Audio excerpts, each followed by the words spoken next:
Well, I think a huge piece of knowing whether or not you're a drag queen is understanding how delusional you are. If you are extremely delusional, you may be a drag queen. So I would go to drag shows and I would see these queens on stage that have been doing it for years. And in my delusional mind, I was like, I know I could do better than that. Good Monday morning. Have you ever wondered how successful and happy people got their starts? Every success story begins somewhere, often more humbly than you'd expect. I'm Leilani Brown, host of Your First Job, the podcast.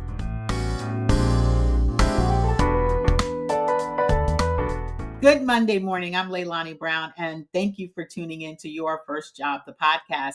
Today, you have the treat of having 2-in-1 podcast guests today. We are joined by Maxwell Heller, who is a master fundraiser, and his other career is as a drag queen and performance artist, under which he goes the name Miz Cracker. Welcome to the podcast, Maxwell. Hello, how are you doing? Thank you so much for having me here. I appreciate I'm it. good.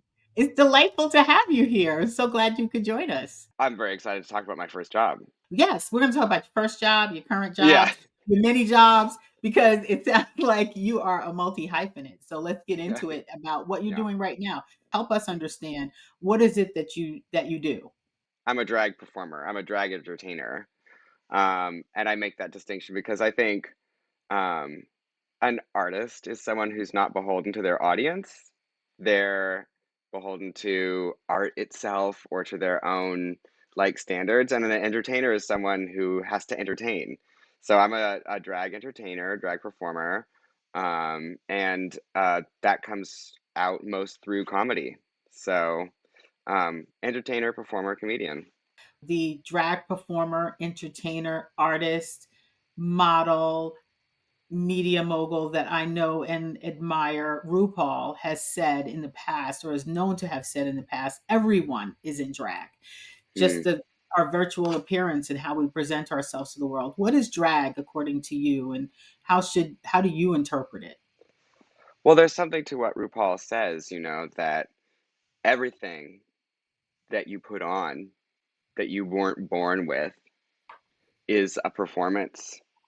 When you wear a nice pair of slacks to work, you're telling people that you can iron and that you can show up to work and that you're a professional. You are performing professionalism. So that, yeah, in a way that is kind of drag. But what we think of um, as drag when we talk about it is anything that a performer uses to be larger than life and challenge everyone's assumptions around the things we hold dear in this society. And a lot of people think, oh, well, it has to be a man in a dress. Well, it does not have to be a man in a dress.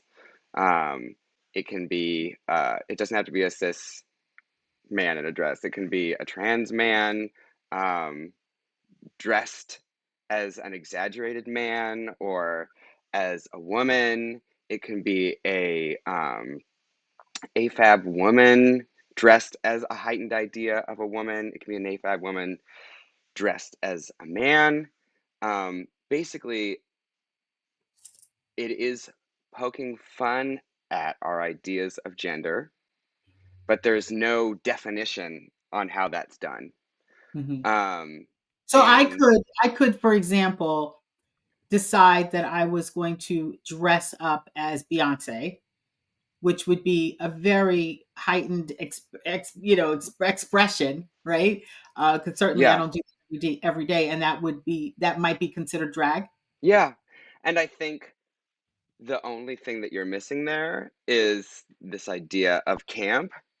And camp is this kind of absurdity and exaggeration and hyperbole and extravagance and winking queerness. So probably if you were a female impersonator or you were a celebrity impersonator, you would just dress as Beyonce. But if you're doing a drag rendition of Beyonce, you would multiply it times a To the nth thousand degree.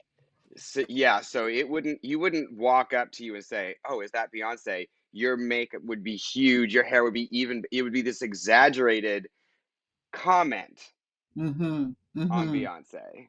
Okay. So, I think that's what we think of as drag. Now, there are many kinds of drag that, don't necessarily go that far, but drag is kind of born in this idea of taking it a little bit too far to say something that's either delightful or important or both. Pushing the boundaries. Yeah. When you first started, uh, well, how did you start? What got you to first? What was your first experience in performing and dressing and experimenting even with drag? Well, I always say that if I were to write a book about my drag career, which we don't need any more books from drag queens, but if I did, it would be called Nag Me to Stardom, because I essentially, long story short, ran into a neighbor and helped them carry a bookshelf up their stairs. And when I got to their apartment, they had all these wigs and dresses in their apartment. And I was so taken aback because I knew that this was drag stuff and I was like very much against drag for whatever reason. Really? Had this like gut reaction of like I need to get out of here, and my neighbor was like, a lot of times when you're afraid of something, it's because you don't know anything about it. So maybe you should try it before you knock it. And he would knock on my door every weekend for 6 months and ask me if I wanted to try drag, and I was like, maybe later. I kept saying later, later, later, later. And then finally one day, just so I could be left alone, I let him put me in drag. And he put me in drag facing away from the mirror, did my makeup, did my hair, put me in a dress, and then turned me to face the mirror. And the minute I saw my reflection, I was like, oh, this is going to be a thing. This is amazing. Like, I didn't feel like I was doing drag. I felt like I had become a different person. Okay. And so that was the experiment into it. But Yeah. there's a long walk from that first experience to having the courage to stand on a stage and Mm. perform or walk or model or whatever it was. How did that feel to you? And what levels of courage did you have to muster to even go about it? Any self doubt that you had to manage? Well, I think a huge piece of knowing whether or not you're a drag queen is understanding how delusional you are. If you are extremely delusional, you may be a drag queen. So I would go to drag shows and I would see these queens on stage that have been doing it for years. And in my delusional mind, I was like, I know I could do better than that. Right. I have to do it. I have to prove that. So of course I was very afraid, but I just had to share with the world my incredible genius and talent. And, you know, now obviously when I was starting out, I didn't have any genius or talent or skill to share with the world. But I believed. I believed. And I think that's what got me through the fear um, of being proven wrong, because I was like, how could I be proven wrong? I'm amazing. Now I look Right. back at those performances and I'm like, oh my God, if I had been able to see myself objectively, I would have been embarrassed. But I So walked off the stage every time like, oh, we did something today. yeah. We really showed them. I guess it's a growth whenever you're starting something new. So, what is the career and you've had a number of different careers. We're going to get into it Mm. a bit more, but what is the construct of a performing drag queen, a working drag person? What's the work? Is it in parties, entertainment, shows, private events, all of the above? How do you make your living as a drag queen? Well, I always think that a drag queen's job is to bring unexpected joy to any situation. And so that's going to be a lot of things. That may mean walking around serving drinks at a very fancy club. That may mean walking down the street and handing out flyers in protest of um, anti-gay or anti-trans legislation. That may mean lip syncing to a very popular song and putting your own twist on it with your own gestures at a dirty little bar on the Lower East Side. It can mean a lot of things, but what it has in common is you're supposed to make people feel great about themselves because you feel so good about yourself that it rubs off on them. I come from the dance, lip sync, and comedy world, um, where in New York, you get an hour or an hour and a half on a stage and you got to fill it.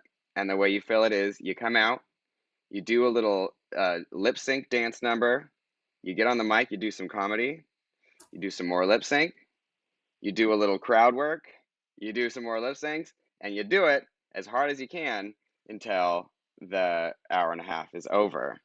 And every queen brings their own twist and flavor to that. Some queens will just do a song end to end, and the impressing thing is that they're dancing so good. And some queens are going to take a popular song and splice in popular monologues from YouTube or Twitter or Instagram or movies and place that in there and lip sync to those monologues as well to create a kind of multimedia comedy performance out of the song.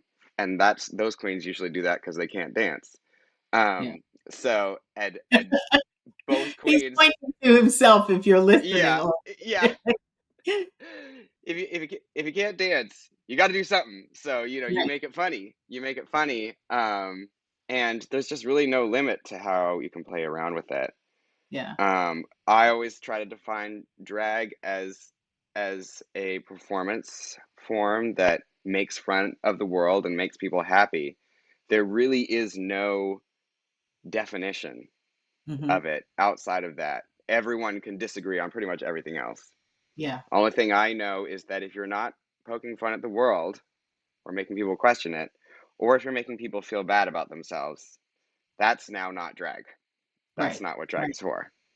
So, I always think about, thank you for that explanation. I always think about drag performances and performers as sort of marrying the multifaceted variety show that's right. along with the cabaret Yeah. and and the talent that it requires to do that and take on a completely different extension and expanded personality is a rare talent. I would imagine too that the drag performer community is small. It Do used to you be all? small. Okay, it used to be small. So tell me about that relative to working. Like, how hard is it, or how hard was it for you in particular to break into it as a performer, as a monetized performer in drag? Because it's one thing to get ready and look the part; it's a whole nother thing to earn money in that world. Yeah, well, I started 15 years ago, and back then, RuPaul's Drag Race was somewhat known, and drag was in gay bars. But if you went all over New York City on a Saturday night and saw every single drag queen at every single bar, I knew every single one. There Yeah, was a couple dozen of us in the whole city, and we were liked and disliked, depending on where we were, um, by queer people and straight people, and we just sort of existed. We were not neurotypical like people. We were misfits, and now with the advent of RuPaul's Drag Race creating a mainstream um, version that sort of panders to a global market, um, you see that now if you are queer, uh, doing drag is a rite of passage that everyone goes through. Everybody does drag to some extent. Even if you just do it on your why birthday or why is Halloween, why it's, is be- that? it's because it's very visible. I think people associate it with getting positive attention. And so it's very popular. it's very popular to do. And there are people that do it just on their birthday or on Halloween, and there are Hmm. people that do it as a hobby, people that do it as a side job, and then there's the old crazy people like me and the queens that have been doing it, forever, who do it because I don't know, we have a pathological need Yeah. Yeah. to do it. I don't think we should all be so ready to call you crazy. Tell me about this, but I would imagine for a while you did it as a hybrid, sort of, and or maybe you do it currently as a hybrid. What was Mm. it just sort of a side hustle or a side passion that you had in addition to the fundraising work, which we'll talk about, or was it Yeah. you always intentionally went into as a different path? It was definitely started as a hobby and then became a side hustle and then became my full-time job and then became my more than full-time job and then became my whole life. Um, and I think one of the things that we can talk about is that when you have a passion that you kind of want to pursue, um, you should pursue it in addition to your paying job. Pursue it as hard as you can. And then once the income for your passion starts to meet or exceed the income from your day job, then you can jump over and it will be scary, but it will feel a lot safer than if you walk in to your boss's office one day and you're like, guess what? I'm a photographer, so bye. And then you're out there in the world with no safety net Right. and you burned a bridge. I And think too, Maxwell, I think too, with that point, you make a really good point. I think you also lose the opportunity to really study your craft and research and mhm, prepare to launch. I yeah, think there is value in doing it, whatever this thing is, photography, drag, yeah, podcasting, influencing, mhm, starting your own business. There's so much value in research, experimentation, piloting. And I would imagine even in your line of work, um, there's a lot of upfront costs and investment for, hair, makeup, costuming. Like it is quite the endeavor. yeah. It really is. And there, if you're going to work in a field that you're passionate about, whether it's being a life coach or a performer or a musician or, you know, a therapist, whatever you're walking into, there is a delicate nature to your love for it. So if you immediately make it into your sole source of income, it's going to put a lot of pressure and strain on this thing that you love, and you may not be able to look at it with open eyes and open heart if you have to grab it by the throat and shake it upside down and squeeze money out of it. You know what I Hmm. mean? Like, I don't know if I would have been so creative and such a risk taker at the beginning of my drag career if it was my sole source of income, because I would be so afraid of messing up or doing something that couldn't be monetized that I wouldn't give myself the freedom. Well, I had other sources of income so I could be free and experiment with my drag. And Yeah. then when I had found my footing, then I could make it my full-time thing. Um, but I mean, I think wrapped up in this is a warning about making your dream into your source of income. It is something to think about very carefully before you do it. Um, And that's because a it, reality check, right? Because yeah, you fall out of love with it. yeah, yeah. So, one of my friends, Vixen, said, uh, my dream came true and it was a nightmare. Oh, And I think that is so real. Like yeah, you got to remember that not all dreams are fun. You may get your dream to come true, but it may not turn out the way that you want it. So consider, like, do I love this enough to risk losing it? Um, because it is okay to have a great job and, in my example, like, do drag when you can for joy and for expression and for sharing. That is fine. Not everything, we don't have to be, what's that Facebook lady, what that book she wrote, Lean In? You don't have to Yes, lean in on everything. yes. Sheryl You don't have to, Sandberg. like, yeah, you don't have to, like, read the 80/20 principle and grind on everything. Not Right. everything has to be, not every play date has to be overshadowed by the idea of play with purpose. Sometimes you can just get two kids together and let them hit each other with Nerf mallets and call it a day. You know what I mean? Doesn't have to have So, this higher calling. Well, yeah. let's talk about that. Let's talk about the do good work. You also have a background as a fundraiser and you've worked for Mm, some really impressive institutions. You talk about that work a little bit because I think that there is certainly a group of people that want to be more connected to purpose with their work. But great fundraisers, grant mm, writers are hard to find. What's that work mm. been like for you, and how did you get into that?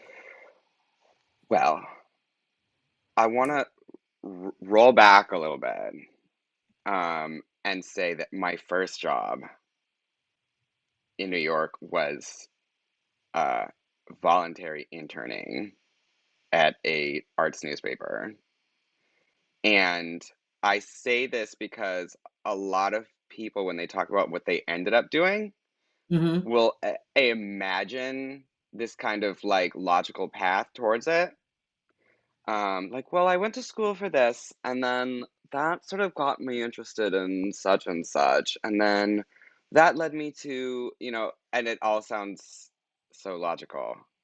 I did this free internship because I needed something to do, unpaid internship, and I needed something to do, and I ran into people who were in the arts.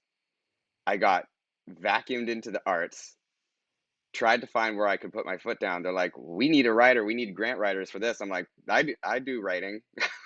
Right, So I I can took write. some grant writing courses and went to a very, very small museum where they allowed me to be the grant writer with no experience.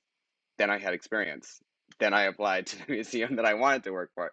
So Say that just again, like, because that's so important, because I think that people will often dismiss an early opportunity because it's small, it doesn't have the cachet, the brand name, maybe the pay is not exactly where you want it to be, but getting your foot in the door, there's yeah, value there. yeah. I think it's so important to balance these two ideas. One, your labor should never be free. True. There are people that can afford to do unpaid internships because their parents are paying for their apartment, you know, and people that don't have that luxury shouldn't have to feel forced into doing an unpaid internship because it's Mhm. not fair. Right, Um, on the other hand, you do want to be around the people that you align with and that are interested in the things that you're interested in and are doing stuff. Um, so respect the value of your work. Um, and before you get a job, if you are twiddling your thumbs for 6 months, as happens these days, like, go do that unpaid internship. Know that you're worth money. Be looking for that job. But in the meantime, you never know who's going to walk into that unpaid internship office and right, be like, "Ah, I wish we had a person that does this." And you're like, "I do that. right, I do and that." you're hired for pay, yeah, Yeah. and balance it out. Yeah. So do stuff. I think if I were to boil down the only thing, and I'm not a very wise person, but the one thing that I've learned in this life is do stuff. And I know that it sounds simple to say that, but when you are inside by yourself, you are safe, and that's important. But the more you leave the house, the more you are likely to, like in my case, run into your drag queen neighbor and have your entire life changed by that encounter. And that came from walking home drunk from a bar. Well, I'm not You know going what to I mean? endorse that part, Yeah. but yeah, I think you're Yeah. right. Get up, get out, and do something. I think that's a Be line of a be out song. there. Yeah, if you want to um, be somebody, if you want to go somewhere, you got to stand up and pay attention. yes. What is that? Wait a minute. Wait a minute. Is that That's from that's Sister Act. musical? Yes. Yes. Yeah. It's a musical. Yeah. God. Yes. You're gonna use that in your act Uh, tonight. now I am. What advice do you have? That's good advice. What Mm, advice do you have for young Maxwell Heller when he was mm, moving from Seattle, Washington? I did my research in yeah. New York City for the first time. What would you say? Do more of this, do less of that. Honestly, no notes for that young Max. I think he knew what he was doing. I would say I'd roll a couple years forward when I did start to have trouble. And I would say, hey, you know who you are. A lot of your anxiety and sadness and frustration comes from you doubting.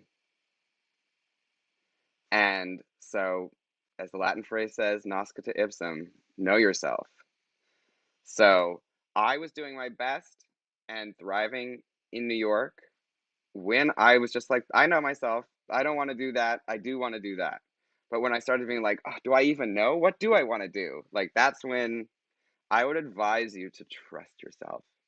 Know Yeah. yourself, trust yourself, don't doubt yourself. Um, you know, think for 2 seconds before you do or say something, of course. But spiraling into doubt about what is anyway, like it's just not going to get you anywhere. You know. If you are calling your friend and you're like, should I get this man out of my house? You know you're supposed You to get that man out of your house. That's why you're calling a friend about it. You know what I mean? you need So, endorsement on and instructions on how. So yeah. what's next for you? What's on the next big wish list for you? And how do you build your, Miz Cracker empire? What do you see on the horizon? Well, okay. I am in a place right now where I am just I have taken my foot off the gas. And I pushed really hard uh in drag for 15 years. Now I'm taking my step back moment, my how Meryl Streep like disappeared for 10 years to raise her kids. I need to raise myself for a while. So when someone comes to me with work that I want to do, for money that I want to have, I will say yes. But Mhm. right now, I'm doing something that Jenny Brittenbauer, who runs Jenny's Ice Cream, said to me. She was like, "I hate the idea of work-life balance. There are times when I just only want to be in my office or at my desk working 24 hours a day for 2 years, and then I might be like, you know what? I'm not doing anything for 6 months. Bye." She's like, "That's my idea of how to do it." She's like, "I don't want to be balanced. I want to be chaotic and imbalanced and work the way I want." And I feel like that gave me permission to be myself in this way, to have these periods where it's just like my apartment is gathering dust because I'm running all over, chasing and being things that I didn't even imagine were possible. And then I need time where I'm just like, you know what? I need to work on my knife skills and cooking, and I need to, you know, be with family, and I need to reconnect with my friends, because there have been enough years where they've looked at the back of my phone while I handled, you know, emails. Right. Right. So I'm taking that time now. That feels really good. Now, weirdly, and I think this is important to say, I've gotten a lot of really insane, incredible offers that I was chasing so hard when I was running.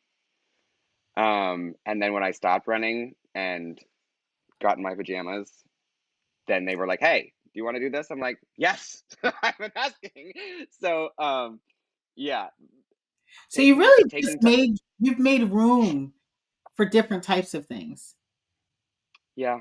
My mother is a painter and she always talks to me about postpartum depression as far as for her, for example, when she creates a massive painting that is better than anything she's done, and it's like this apotheosis of all her work. She says, like 6 months after that, she can't pick up a brush. You She's sad. have to build that in to your Hmm. understanding of how you work. You are Hmm. not a machine. You are a human being. You Yeah. will empty your gas tank and need a refill. Hmm. Allow that.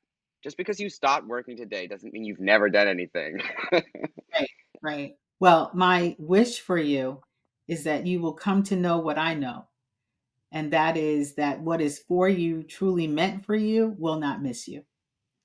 So, It's very true. I think people need to know that about their career and about their relationships. I bring that up because I see so many incredible, talented people lose career opportunities because of relationships. And I have had that happen in my own life as well. I think there's this huge idea that life is short, resources are scarce. If somebody texts you, you have to marry them immediately.